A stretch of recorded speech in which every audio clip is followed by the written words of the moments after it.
So, what does rewards on your terms really mean? Exactly what you'd expect, and maybe a little more.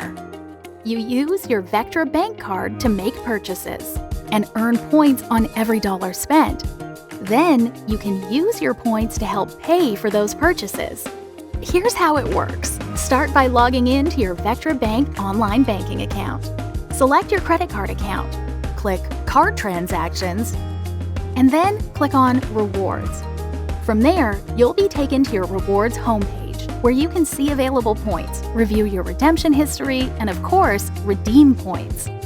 Click on Redeem Points and you'll see a list of all eligible transactions from the last 90 days. Simply choose which purchase you'd like to redeem your points toward. Read and accept the terms and conditions and click Redeem. That's it. You can apply points for the exact amount or a portion of any eligible purchase. It's all up to you. A statement credit will appear on your account within 3 to 5 business days. That is rewards on your terms. To learn more, stop by your local Vectra Bank branch today.